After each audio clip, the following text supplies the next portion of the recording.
प्रिय भावकों, जय श्री कृष्ण। यानी इस चंद्र पर पर्वत पर अर्धगोलाकार निशान भी हो और इधर मस्तिष्क रेखा और भाग्य रेखा के ऊपर एक त्रिभुज बनाया हो तो, और गुरु पर्वत ये उठा हुआ हो, उन्नत हो, तो ऐसे अगर किसी के व्यक्ति के हाथ में या किसी और के हाथ में, महिला के हाथ में ये स्थिति होती है, यानी अर्धगोलाकार हो चंद्र पर्वत पर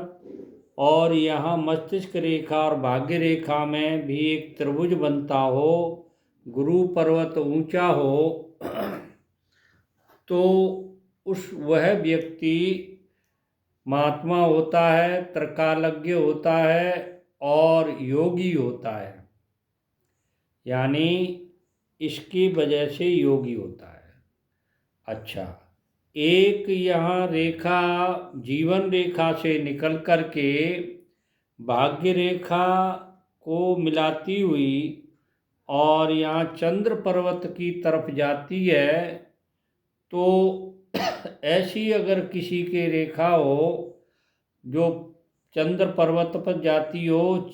यानी यहाँ से निकल कर के जीवन रेखा से चंद्र पर्वत तक कोई रेखा गई हुई है, तो ऐसा व्यक्ति जिसके हाथ में ये रेखा होती हैं वो विदेश यात्रा करता है, यानी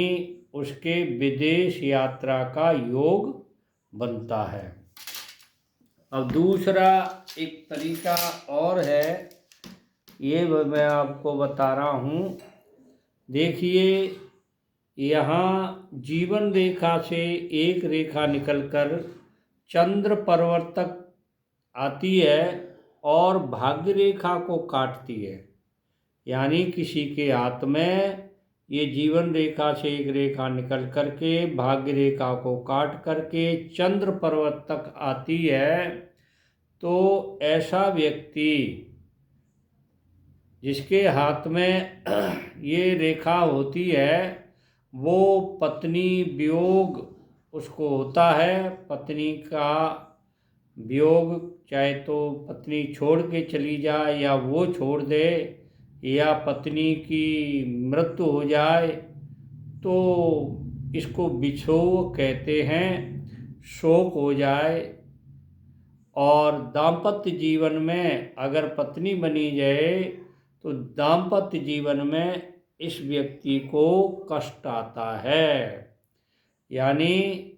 दुख व्याप्त रहता है उसके जीवन में। अगर यहाँ जीवन रेखा से कोई रेखा निकल करके भाग्य रेखा को काट कर चंद्र पर्वत तक आती है कोई रेखा किसी के हाथ में, तो उसको पत्नी वियोग, शोक का समाचार